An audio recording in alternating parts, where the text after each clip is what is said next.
You trusted someone. They betrayed you. And the worst part, you had no idea it was coming. There are 3 specific behaviors that disloyal people display before they act. Behavioral researchers have documented them, field tested across real relationships. They hold, but most people never learn to read them in time. By the end of this video, you will. You think the problem is that people are two-faced. That's the wrong diagnosis. The real problem is more specific. You have been operating without a behavioral filter. You let proximity become trust. You mistook shared history for shared values.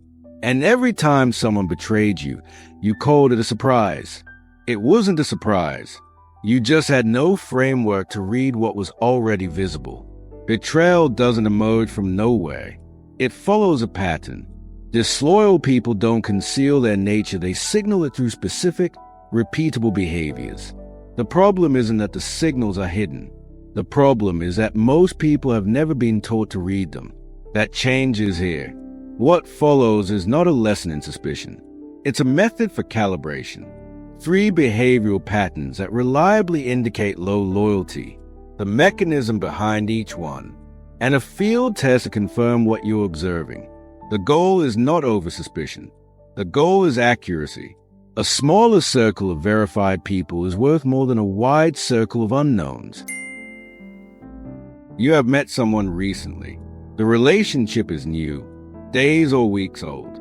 But already, they are giving you access to deeply personal information, childhood past experiences, private family details, conflicts with past colleagues, secrets about mutual connections. It feels like intimacy. It feels like trust being extended toward you. It is not. Premature intimacy is not connection. It is social debt influence tactics. When someone overdiscloses far too early, your first move is to pause your emotional response.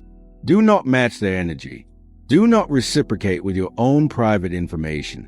Simply receive what they share with calm neutrality. Say very little. Watch whether the depth of their disclosure escalates when you don't mirror it back. Then apply the verification pause. Wait 7 to 2 hours before your next meaningful interaction. Notice whether they apply social pressure for closeness. Notice whether they reference what they shared as a reason you should trust them or confide in them. That pressure is a tell. Here is a mechanism. Real trust is a cost. It requires time, exposure, and demonstrated reliability on both sides. People who bypass that timeline are not offering you a shortcut. They are skipping the cost themselves and expecting you to do the same. The rapid disclosure is not vulnerability. It is positioning. They are creating the feeling of mutual exposure before any actual exposure has occurred, building the appearance of a bond that doesn't exist yet, so that when they need something from you, information, loyalty, cover it feels like it's owed. People with genuine loyalty move slowly. They understand what trust costs. Anyone moving at unusual speed is telling you something. Listen to it. You are in a situation that requires a clear stance. A conflict has emerged in your professional or personal circle. Someone has acted against your interests. Openly and obviously, you bring it up with a person you considered close, and they refuse to take a position. Every response is balanced. Every answer hedges. They see complexity where there is none. They won't commit. They perform understanding. They deliver nothing. Permanent neutrality in personal conflict is not wisdom. It is strategic non-commitment designed to preserve optionality. Here is where you apply the loyalty calibration test. In a low-stakes conversation, present a clear situation where one side is obviously in the wrong, something like a colleague taking credit for another person's work, or a friend who lied to avoid a commitment. Don't ask them to take your side. Ask them what they think. Listen for specificity. A loyal person names what was wrong. A disloyal person finds balance in situations that don't have any. Then ask yourself this. How many times has this person stood beside you when it cost them something to do so? If you're counting on one hand, or coming up empty, that is not a coincidence. That is a pattern. Your response is simple. You stop providing this person with critical information. You don't announce this. You don't confront it. You quietly reclassify them. They remain in your environment, but they no longer receive access to anything that could be used as an advantage. Here is what permanent neutrality actually is. It is a position, not the absence of one. The person who refuses to commit across every conflict maintains relationships on all sides, which means when those sides come into direct opposition, they are already positioned to serve whichever one benefits them more. They are not avoiding politics. They are running a more patient version of it. Loyalty, by definition, carries social risk. Anyone who consistently refuses at risk is showing you precisely what you are worth to them. You know someone who announces their values loudly and consistently. They tell every room how much they value loyalty, how they would never betray a confidence, how honesty is everything to them. They post about integrity. They reference their principles in casual conversation. Their character, according to them, is impeccable. Notice that loudly performed virtue is compensation for privately absent virtue. Apply the silence to statement ratio.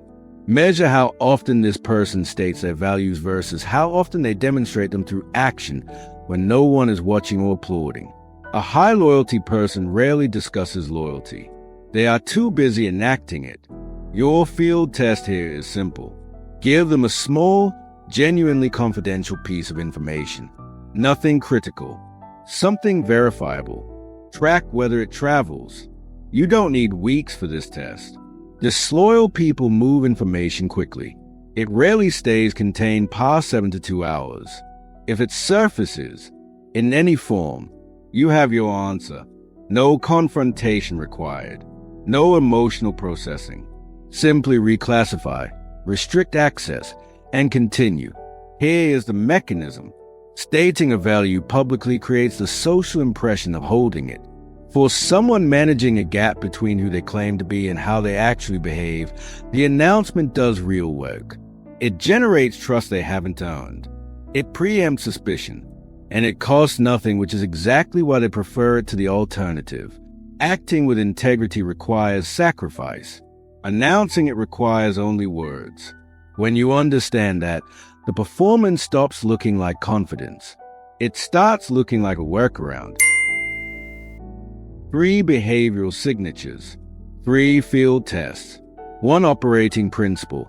Loyalty is demonstrated through behavior under pressure, not declared in conversation during comfort. Rapid over-disclosure is debt creation, not connection. Permanent neutrality is strategic self-preservation, not balanced wisdom. Loud virtue performance is internal compensation, not external proof. You are not becoming cynical. You are becoming accurate. The goal is not to empty your circle. It is to verify it. Every person who passes these tests earns deeper access. Every person who fails gets reclassified quietly, without drama, without announcement. This is not suspicion. This is precision. You no longer operate on assumption. You operate on evidence. If this belongs in how you think, subscribe. The next framework is already waiting.